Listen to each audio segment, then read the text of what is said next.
亲爱的弟兄姐妹，大家平安。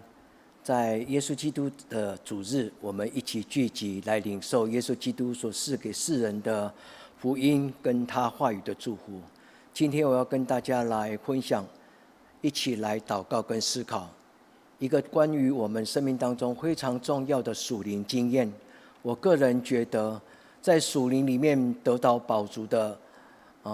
基督徒，他将成为神手上非常贵重的器皿。所以今天我要跟各位弟兄姐妹进入到圣灵里面来祷告，恳求圣灵帮助我们成为一个在被神满足的生命。在我跟大家分享神的话语之前，我要邀请各位弟兄姐妹，我们用祷告来进到圣灵的帮助，我们用祷告来进入到圣灵的帮助。亲爱的圣灵，我们奉耶稣基督的圣名来呼求你来到我们的当中，你来掌权，你来运行在我们每一个弟兄姐妹的内心，不只是将神的话语赏赐给我们，也让我们能够安静在您话语的，在你圣灵里面你的帮助，让神的话语 Logos 就变成神话语圣灵所给我们的新的话语 Rhema。我们将我们自己的生命向你敞开，求你在今天的聚会当中对每一个弟兄姐妹来讲话。我们在你面前安静领受等候，祷告奉耶稣基督的圣名求，阿们。属灵的满足跟生命在神的帮助当中能够饱足，这个饱足的生命会让人成为超越自己的一个属灵的仆人。我们的信仰绝对不是单单靠读经或者靠听讲道，我们的生命是需要有真实活泼的经历。当然圣灵讲解圣经给我们听，将会让我们的生命当中充满了光明跟真理，就如同脚前灯路上光。所以圣灵将神的话语来教导还属于神的孩子。但是真正的信仰是来自于经历到神的同在，到经历到神充满的生命。所以我们经常纪念五旬节圣灵充满的故事，也在五旬节的故事当中来发出我们呼求的祷告。那经历到神有3个很重要的一个管道，第一个管道就是通过圣灵的帮助，人就感受到我们人就领受到圣灵活泼的生命。第二个，通过圣灵的帮助，人就读得懂圣经。所以被圣经话语饱足的基督徒将充满了智慧聪明跟策略跟能力。第三个，当我们得到圣灵的帮助，将神的爱，就是耶稣基督的爱浇灌在我们的里面，我们的生命就得着饱足。经历神就是通过这3个非常具体的方式：读经，经历到上帝；在祷告当中，圣灵的充满，经历到上帝。第3，当我们呼求耶稣基督的怜悯，当我们进到神的慈爱当中，我们会被神的爱所触摸，我们的生命就不再是软弱跟孤单。各位弟兄姐妹，在今天的主日，我们彼此祝福，盼望神的圣灵能够带领各位弟兄姐妹，当我们在今天领受到不只是神的话语，而是圣灵所带来耶稣基督长阔高深的爱，圣灵所带来神话语的释放，圣灵自己就是上帝的生命，圣灵亲自充满在我们的当中，愿我们得着祝福。今天我带给各位弟兄姐妹的话语是成为我们生命祷告的依据跟反省的依据。诗篇第16篇是一个非常棒的祷告，也是一种呼求，也是一个领受神的应许。神所量给我们的，神所量给我们的生命，不论是应许之地，神所量给我们的是超乎所求所想。所以诗篇第16篇里面他谈到了人因着神的充满，就充满了身心灵的饱足，身心灵的饱足。我的心欢喜，我的灵快乐我的肉身将安然的居住。这是一个全备的、全然的生命的一个满足。所以我们就仅引用今天诗篇16篇的第11节，我们将得到满足的喜乐。因着身心灵的充足，因着神全备的恩赐，我们的生命就进入到一个全备满足的喜乐跟永远的幸福。各位弟兄姐妹，这也就是耶稣基督所应许说：凡喝我所赐给你们的水，就是一个生命的活水泉。这个生命的活水泉将在人的生命里面，如同泉水涌流，是一个生生不息，直到永生。所以耶稣说：“凡喝我所赐的水，他将永远不饥渴。”那么这个活水泉代表什么呢？这个活水泉就代表我们刚刚所呼求的，就是圣灵本身就是一个生命的江河上帝的爱就是一个永无主绝的爱，是长阔高深的爱。再过来呢，就是神的道，在起初太初有道，道与上帝同在，道成肉身运行在人的当中，人就充满了恩典跟真理。各位弟兄姐妹，这就是神所应许的活水泉活水的生命，圣灵永流的生命，甚至是一个生生不息的生命。让我们经由这个圣经开始进入到我们心灵的灵修，当我们进入到圣灵的帮助的当中，我们高举自己的双手，在今天的礼拜，如同守圣餐的时候，我们跟主耶稣基督说：“主耶稣基督，我赞美感谢你，因为你赐给我的这个杯，就是新约，是你的宝血所设立的。求你能够增满，求耶稣基督用他生命的丰盛的生命，能够真正的增满的，就是盛满了我们的这个生命之杯，让我们能够深深的享受能够品尝神福音的滋味。”各位弟兄姐妹，这个就是被神饱足生命的一个祷告。让我们在今天的祷告当中，我们在神的面前敞开我们的心胸，我们一方面为我们的心灵祷告，另外一方面，当我们举起祷告的时候，祷告的手，那我们举起祷告的时候，就如同信守圣餐，在主耶稣基督所设立的圣餐礼典里面，我们举起双手跟主耶稣来领受。我们赞美耶稣，将他的生命就成为一个生命的饼来喂养我们。我们高举双手跟耶稣基督领受这个新约的福杯，将福杯满溢。我们将举起这个杯来品尝福音的滋味，也因着我们品尝过福音的滋味，我们的生命将成为一个举杯与世人同得福音好处的主耶稣基督的门徒。各位弟兄姐妹，让我们来到神耶稣基督的面前，我们领受2000年前主耶稣基督给那个撒玛利亚的妇人，在那个雅各井旁边，主耶稣基督转化一个井水变成一种生命的活水。主耶稣说：“我所赐给你的这个活水泉，将要在你的生命的里面成为一个泉源，直涌到永生。”各位弟兄姐妹，主耶稣所应许的活水泉，它有很深的属灵的象征的意义。它不只是我们肉体所饮用的这一口干净的水，更重要的就是一个圣灵的活水泉。圣灵如同江河，圣灵如同春风，圣灵如同春天的甘霖，圣灵如同天降的火。圣灵就运行在我们的生命的当中，是一个活生生的一个大能。让我们在今天的敬拜的当中，我们高举生命的杯，我们举起生命的杯，跟主耶稣基督说：“哈利路亚，赞美你！我要赞美我的主耶稣基督，因为你所赏赐给我的活水泉，将成为浇灌在我生命的一个圣灵的江河。我要高举这个生命的杯，这个杯将成为福杯满溢。凡我走过之地，我必高举救恩之杯，与人同得福音的好处。我的生命不只是永留，我的生命将成为一个生生不息，也成为别人的祝福。”各位弟兄姐妹，当我们今天一起聚集在圣灵大能当中，愿神的灵就进入到世界的天涯海角每一个角落，就与你我同在。让我们真正的能够成为圣灵帮助的孩子，让我们在神的面前真实的领受到这个属灵的生命，不只是聆听过一篇的讲道，不只是读完了一篇的诗篇，而是真正的进入到圣灵的圣殿的深处，来领受圣灵所带给我们真正的生命。一个被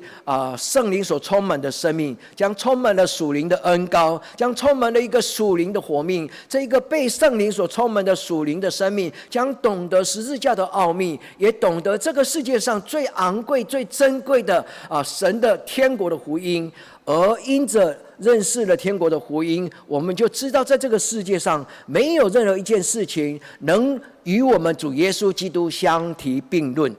在这世界上一切的恩福、一切的喜乐，都不足以与我们的主耶稣基督相提并论。这也是保罗所说，主耶稣基督就是上帝手上的奥秘。主耶稣基督，在主耶稣基督里，我们将得到神一切的丰盛。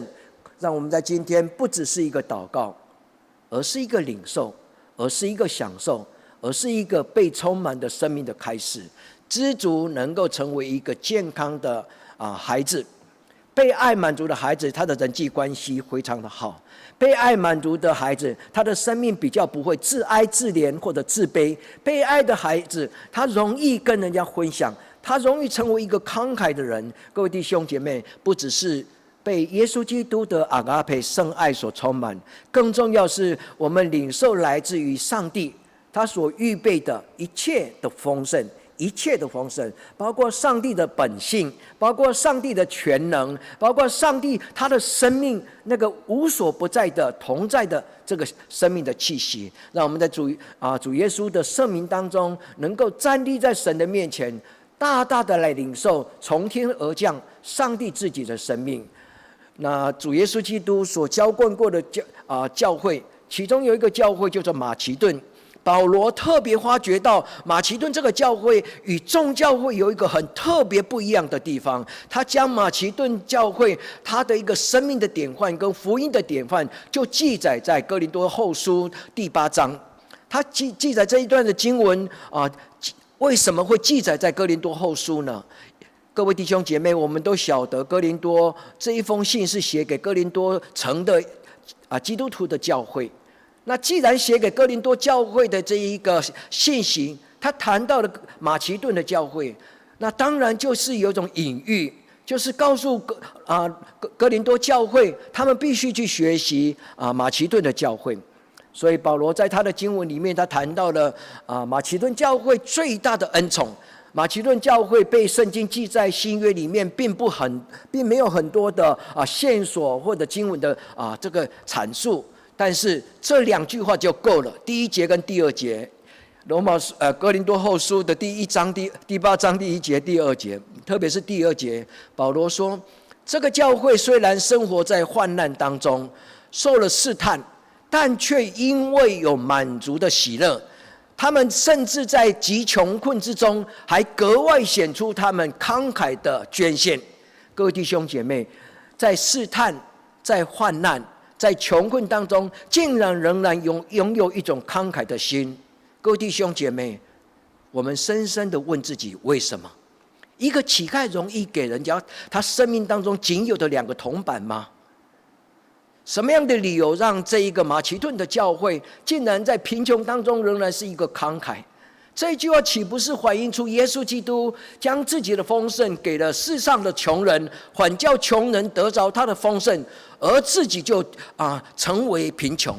这就是保罗从耶稣基督身上所看到的，这个为福音而贫穷的典范。所以保罗就成为这种为福音而贫穷的使徒。保罗也看得懂，在这个世界上，不是因为成为荣华富贵才能够荣耀神，反而是成为一个贫穷来荣耀神。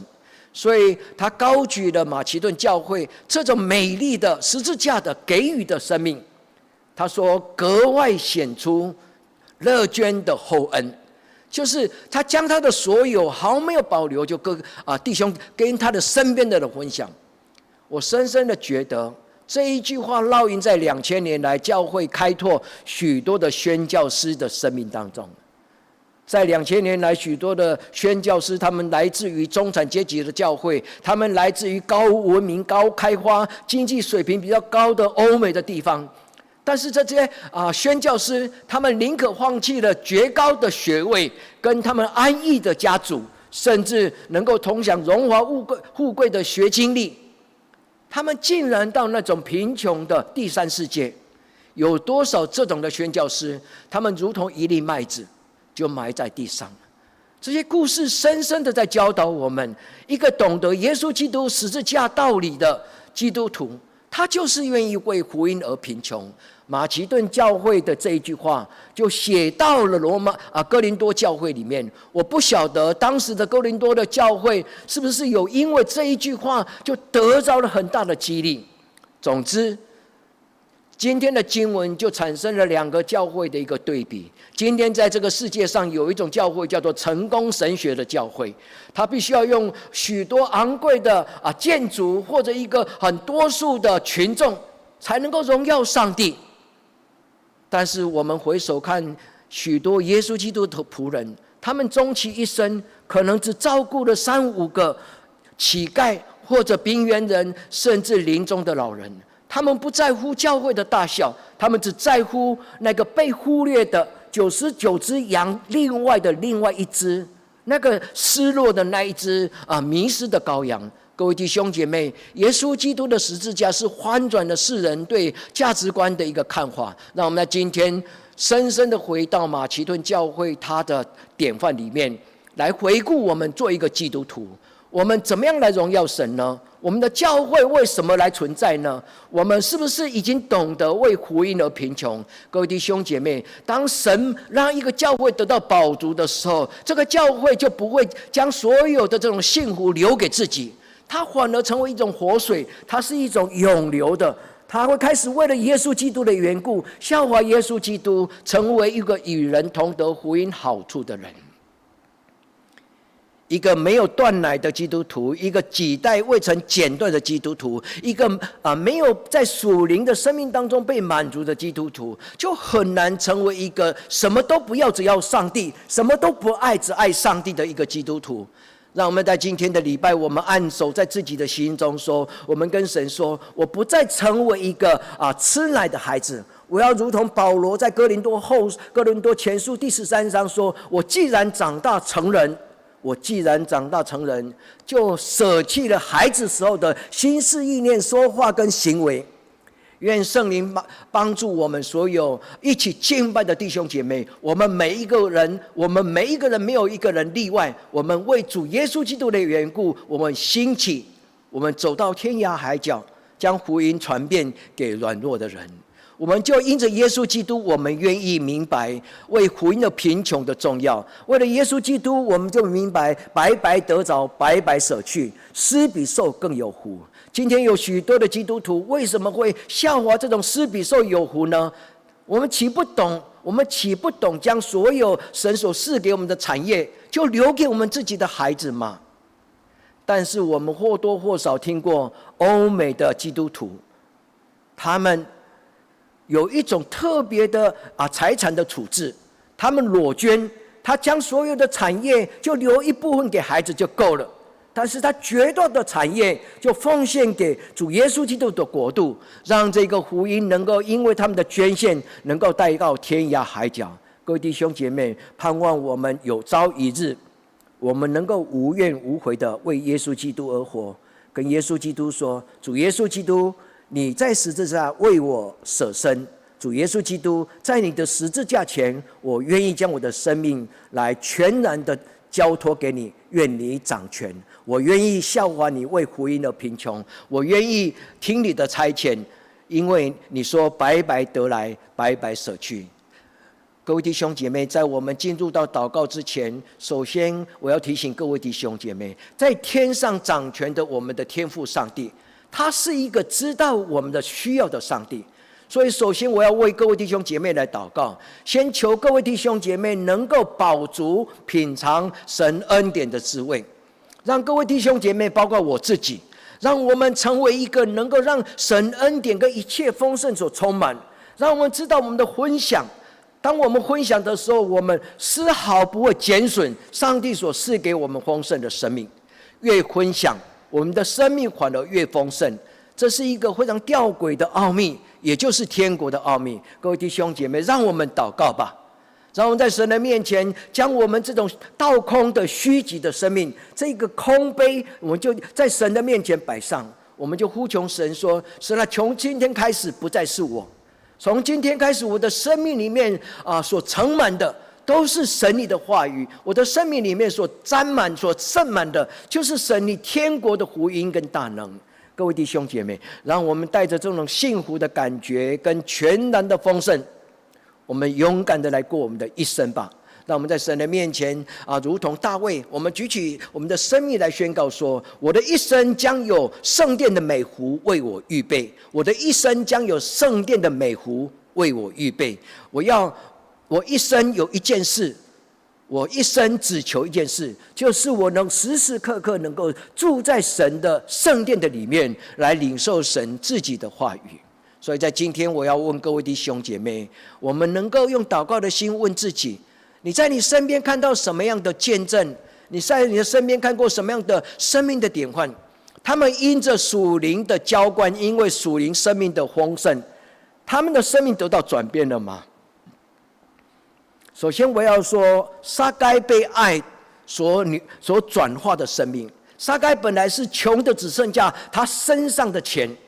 但是当耶稣基督触摸了这个撒该突然被爱所满足，所以他就在耶稣基督的面前，为了他自己生命过去的种种来懊悔。他说：以前我欺骗人的，我将4倍来还给别人。从今天之后，我所有的一切，我要分出1半来与人同得福音的好处。各位弟兄姐妹，被爱满足的生命会让我们成为有神的荣耀的孩子。让我们在神的面前来思考，什么是被满足过的生命？被圣灵满足，被爱满足，被神话语满足，人的生命就不再存留在血气当中。被圣灵满足，被爱满足，被神的话语满足，人将充满了智慧、聪明跟策略跟能力，就能够真正的知道上帝创造我来到这个世界上，我的生命绝不是偶然。我就能够明白上帝的奥秘跟计划，我能够明白上帝的事情，我也能够明白我自己生命活在这个世界上，上帝的作为跟他的计划。所以保罗在哥罗西书里面第2章第1节到第10节，他就谈到主耶稣基督就是上帝手上的奥秘。上帝将这个奥秘差遣到这个世界上，耶稣基督就彰显了天国的福音。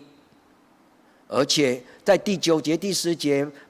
哥罗西书第2章第9节、第10节，保罗就说：主耶稣基督，上帝通过主耶稣基督，在主耶稣基督的里面，就有上帝一切的丰盛，一切的丰盛。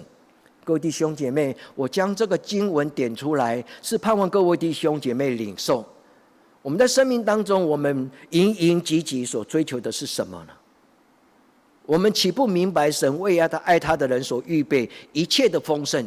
让我们来到神的面前，问上帝说：神啊，你为我预备的是什么？让我们在神的面前能够得着这个祝福。哥罗西书第2章第9节，保罗说：神一切的丰盛都在耶稣基督里面。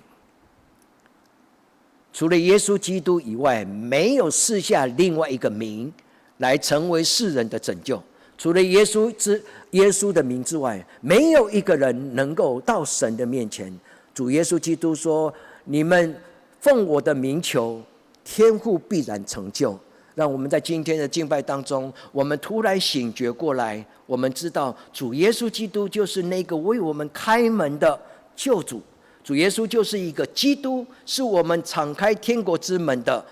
上帝自己。让我们在神的面前求圣灵帮助我们能够明白什么是上帝一切的丰盛。保罗顿悟之后，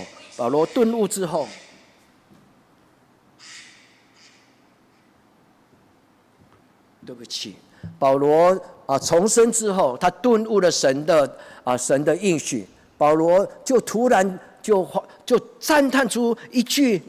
真的是举世让我们得到造就的一句话。保罗说：前我看世界的荣华富贵成为宝贵，但是今天因着耶稣基督的缘故，我看这一切都比不上耶稣基督自己。各位弟兄姐妹，一切的丰盛是何等的奥秘！所以保罗真的能够辨别属天跟属地的价值。保罗真的能够辨别天国的福音跟地上的福音。保罗真的能够辨别属天的智慧跟属世的智慧。各位弟兄姐妹，保罗也沿着圣灵的帮助跟主耶稣基督的救赎，他就赞叹说：除了耶稣基督之外，不再有什么事情能够吸引我。各位弟兄姐妹，所所以保罗同样在哥林多后书里面，除了记载了马其顿教会典范的一种赞美之外，保罗也在这之前的第6章，就是哥林多后书第6章有7次谈到了似乎却是。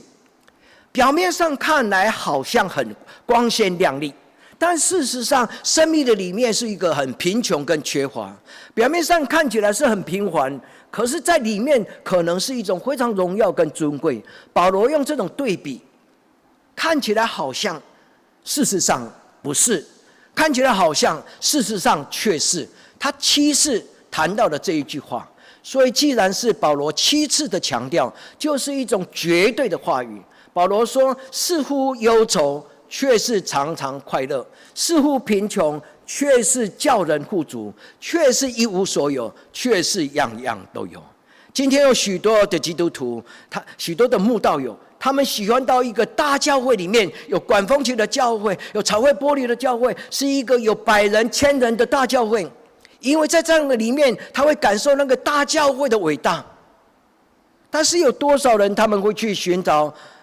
在一个偏乡的一个角落里面安安静静的一个小教会？各位弟兄姐妹，教会不在于大或小，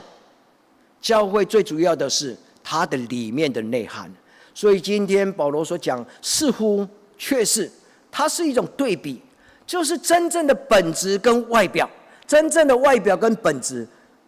有时候是不一样的。各位弟兄姐妹，让我们在神的面前，保罗所讲的这个似乎，这一个字希腊文叫做 hos 这个字呢，就在哥林多前书第13章，保罗说，我做孩子的时候像孩子，既然成人，就把孩子的事情丢弃。这个像，我特别用一个黄色的 mark 为各位弟兄姐妹比较显眼的让大家看到这一个字。我幼稚的童年像，这个字就是 hos， 表面上看起来就是这样子，但是长大成人以后，就有神的荣耀的本质在我的里面。各位弟兄姐妹，今天第一个祷告就是摆上自己，我们跟神说，神啊，从今天开始，我不再做一个幼稚的孩子，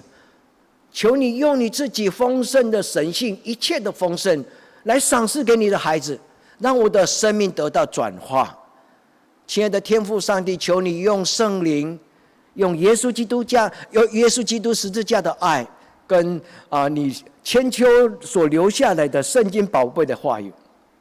造就我的生命如同马其顿的门徒，造就我们的教会如同马其顿的教会。我们的教会是背十字架的教会，是马其顿的教会，是为福音而贫穷的教会，是仰望天国价值的教会，而不是看世界的荣华富贵的教会。求主颠覆我生命过去的选择，让我在耶稣基督十字架上能够有一个新的满足。作为一个基督徒，我们怎么样得到满足的生命呢？各位弟兄姐妹，这有一个灵修的过程。我们在生命的养成过程当中，我们如何能够得到生命的满足呢？如果各位弟兄姐妹，我没有将我自己的经验跟大家分享之前，你能够先在圣灵的帮助当中先安静下来。如果你今天是一个有追随主多年的一个基督徒，你当应该有能力能够在圣灵的帮助当中写出这一个标准答案。我的生命当中如何从神的身上得到满足呢？在我跟大家分享我的属灵经验之前，我要先为各位弟兄姐妹来宣告一的经文，就是主耶稣多多的加给我们恩上加恩，利上加利，这多加的人生，恩上加恩，利上加利，多加的人生。这是耶稣基督在阐明撒种的比喻的经文当中，他在马太福音第13章12节，他说，在他生命里面还有的，还要加添给他，叫他有余；还没有的，连他所有的也要夺去。有些基督徒读这段经文，觉得耶稣基督是一个很不公平的人，他已经有太多了，你再给他是锦上添花，何必做这种事情呢？他才可怜，他什么都没有，你为什么连他所有的也要拿过来呢？各位弟兄姐妹，这句话必须要拥有属灵的态度来解读。这不是指我们在世上的产业，他说还有的，这一句话是一个非常重要，它是谈论属灵的态度。凡有敬畏上帝的态度，凡有敬畏神的心，凡尊主为大，让神在心中掌权，让神在他的生命当中做至高的宝座的，凡有这种态度的基督徒，神要给他的尊荣，神要给他的荣耀，是后来荣耀再加上荣耀，是这个意思。各位弟兄姐妹，当我们心中能够因着敬畏神，将我们所有的自我能够摆在一边，神就会悦纳我。所以耶稣基督也曾经说过，在小事境中的人，在小事境中的人，我必将10座城来托付给他。这就是这个意思。他配得，因为他即使得到了荣华富贵，他也不会被扭曲，他也不会堕落。各位弟兄姐妹，耶稣所讲的这种多家的人生，是我们今天得到满足的永续。我们生命得着不是一次，而是终其一生，永永远远。因为主耶稣说：“喝我所赐给你的水，必如泉涌在你的生命，直到永生。”各位弟兄姐妹，愿这种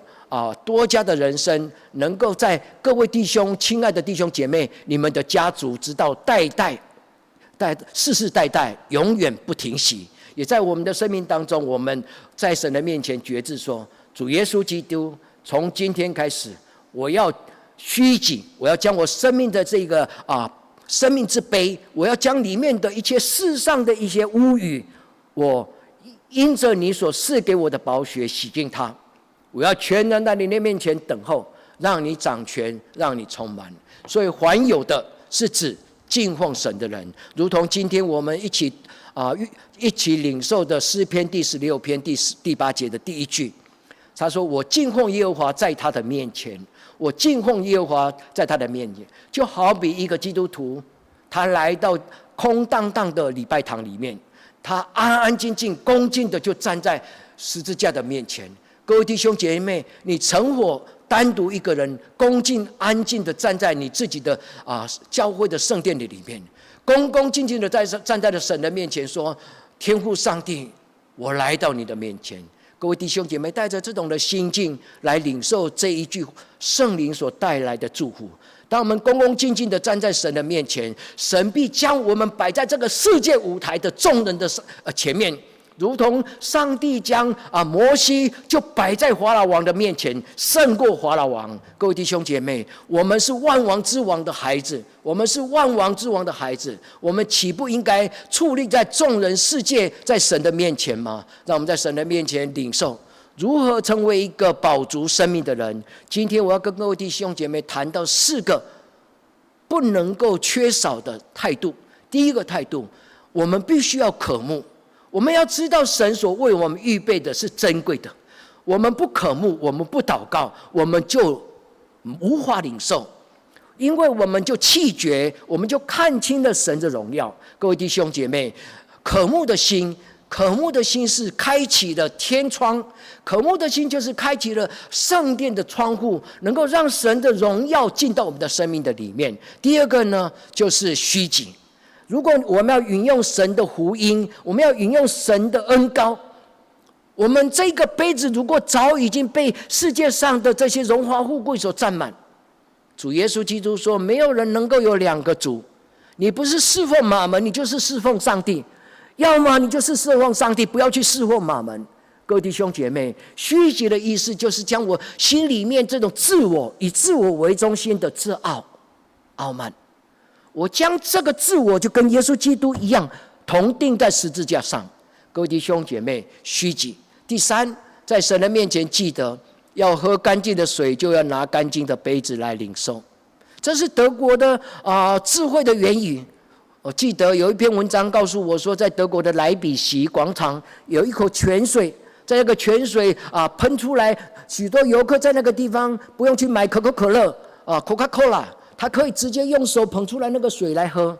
当他喝完的时候，他看到那个泉水上面有一排字，他说：“要喝干净的水，就要拿干净的杯子来领受。”各位弟兄姐妹，不是吗？每一个月我们都领圣餐，我们经常领受圣餐，但是我们生命的杯是干净的吗？我们的生命的杯是圣洁的吗？我们在这世界的淫乱当中，岂能够用淫乱的身体来领受主耶稣基督的宝血呢？第四个，要领受丰盛的生命，必须知道耶稣基督就是那一把钥匙。主耶稣就是天国的钥匙。主耶稣说：“凡奉我的名求，你就必得着；饥渴的人就必得着饱足。”因为耶稣基督说：“凡饥渴的人有福了。”各位弟兄姐妹，如果你渴慕神，你就是神所祝福的孩子。所以这种祷告就是一种渴慕神圣，也是一种神圣的渴慕。渴慕神圣也是一种神圣的渴慕。第二呢，就是谦虚自己，将自己摆一边。从今天开始，让神掌管你的生命；从今天开始，让神掌管我们的教会，求神掌管你的家族。第三，在神的面前摆上自己，将我们自己的生命摆在神的面前，如同五饼二鱼。每一次你领受圣餐的时候，我要鼓励各位弟兄姐妹，当牧师在传递圣餐的杯跟饼的时候，记得用一种感恩敬虔的心来领受。当你高举到这一个杯的时候，不是随随便便这样子就塞进去，而是在神的面前带着一种全然的敬畏。主啊，我何等何能，何德何能？主啊，我何等不配？我怎么能配能够饮用我主耶稣基督的宝血呢？虽然我不配，但是主耶稣基督怜悯我。各位弟兄姐妹，耶稣基督在十字架上就已经成为你我的救主。奉主耶稣基督的圣名，我们宣告我们的一生为主而活。奉主耶稣的圣名，我们宣告神在我们的家族掌权。奉主耶稣的圣名来宣告，这个世界将属于耶稣基督。感谢赞美主，我们同心来祷告。亲爱的天父上帝，我们在你的面前为我们自己的不配，但是却献上我们的感恩。虽然我们不配领受你所赐给我们圣洁丰盛的一切生命，但是却在我们仍然在罪恶当中打滚的时候，我的主耶稣基督早已成就了一件美事。亲爱的天父上帝，在你的面前，我们共同的决志，让我们属于你的孩子终其一生为你而活。我们在你的面前向你摆上自己，愿一切的荣耀归给天父我们的共同的上帝。祷告奉我们的主耶稣基督的圣名求，阿们。